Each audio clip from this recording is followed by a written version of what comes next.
Kenner's Star Wars collection, each sold separately. Large-sized Darth Vader with his lightsaber. Princess Leia, champion of the rebel cause, with her defender Luke Skywalker.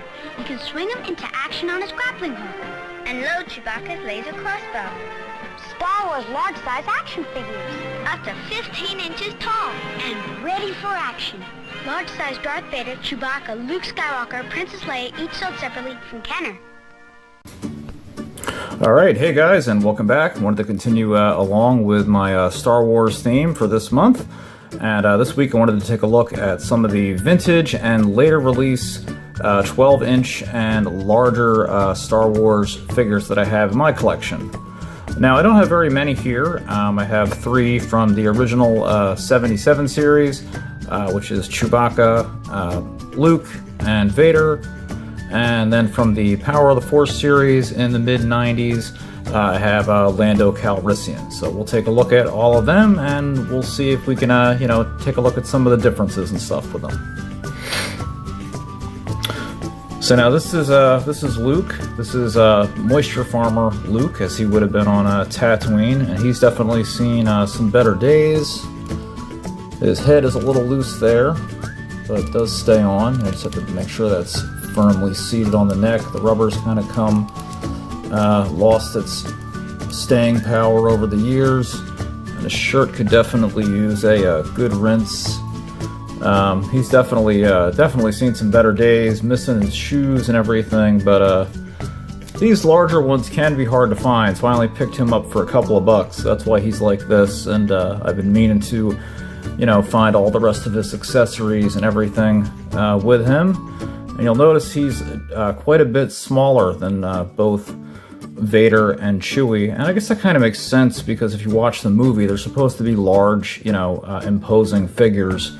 So it wouldn't really make sense if, Luke, just starting out on his journey through life, to be as tall as like Vader or Chewbacca or something. That kind of really wouldn't make much sense.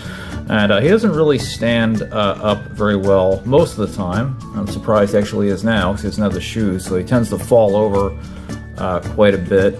But the detail is still nice, at least in the face and the hair. I think that looks really good. That really captures the way that we see him, with his Uncle Owen and Aunt Beru on Tatooine there. The blue eyes, the happy-go-lucky smile with the blonde hair. And, looks about as good as it can get, at least for the wear that it also has. But again, I don't know how rare Luke is in the original series, so I can't really speak to that. So he might be a little bit rare, and if that is the case, then that might explain, why I picked him up in such bad condition. I know I see the Vaders constantly. They're not very rare at all. You see them pretty much everywhere. The Chewbaccas are a little bit more uncommon. I think that's just because of the popularity of the figure. I think, honestly, again, he's probably one of my favorite figures in the series just because I absolutely love Chewbacca, and he is just one of the greatest Star Wars characters of all time. I can't really move him too much further in the camera because he's just so unbelievably enormous. I mean, he's like almost like 15 inches tall. This thing is ridiculous. But the face looks really good, with his mouth open, looking like he's yelling and things like that. The recessed blue eye sockets, the fur. Again, I picked him up rather cheaply because, as you can see, he has a crack from the leg and the hip joint. But I think he still looks really good, honestly. I mean, you don't really notice that. And even if you do, it's not that big of a deal. It still blends in with him really well and looks really good. And they have a decent amount of articulation. Like the arms, you can move pretty far out to the sides because of that ball joint. And then the legs just basically go up and down like that. And of course on Chewie, he doesn't have any head articulation because it would mess up his look of his hair and his fur. And then of course we have to have Vader here. And Vader is excellently done. He's a little bit boring though, in my opinion. Like, I love Vader. He doesn't have his lightsaber though. He should have his lightsaber. That can be kind of tricky to track down. But even just in this larger version, just since you know, there's not much color to the character. It's just all his black suit, and of course that's what he's known for, but that's why it's a little bit less interesting to me. And I don't know, I like Chewie better. I think Chewie's more fun. But there's still a lot of great detail, you know, of course, in his life control vest in the center of the uniform that controls all of his life functions. His belt down here, which I don't really know what that does. It's just funny. In the series, they never really go over, like, you know what this does. This is mainly his, like, his breathing apparatus, but, like, you know, you gotta wonder what this stuff does. It looks like a comm thing on the front, and possibly other commands for, like, contacting different officers and stuff. You know, so I wonder if it's kind of like Batman. You know, he's got like the Vader utility belt. And so the coloration on that is really nice. Now the head does move all the way around, and he has this really nice, like, polyester cape, which looks really good, although it's kind of funny. It makes him look more like Superman than Vader, in my opinion. It's more of like a Superman cape than it is like Vader, but still looks really good. And yeah, really cool. So this would have been the hand that he would have had the lightsaber in, I think. And that looks really nice, though. Even if you go to move his arm, you know, you can imagine him being like, "Be careful not to choke on your aspirations, Director Krennic." Like, as he has that, like, that look like he's doing a force choke, so that's still pretty cool. And then here we go, we have Lando Calrissian, another one of my favorite characters from the Star Wars franchise, and he would have been from right around, I think, like 94 through 96. He would have been in, like, the second wave of the Power of the Force. A lot of people forget that the Power of the Force actually originated around like 86 to 88. So even though most of the figures weren't called Power of the Force 2, technically most of that line up until 97 was Power of the Force 2. Now he's a little odd. You can't see from here, but somebody mismatched his shoes. So he looks like he's got a G.I. Joe boot, and then he has his normal shoe, and this is how I got him. So I guess somebody else also had him years ago.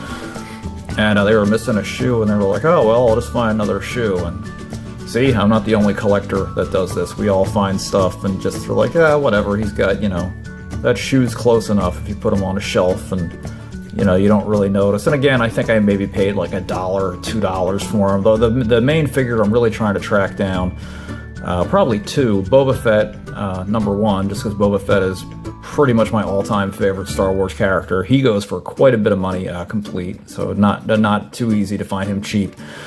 And then also the Jawa. The Jawa is probably slightly smaller than Luke, but it just looks really awesome. It's just such a cool design on that Jawa. What a great looking figure.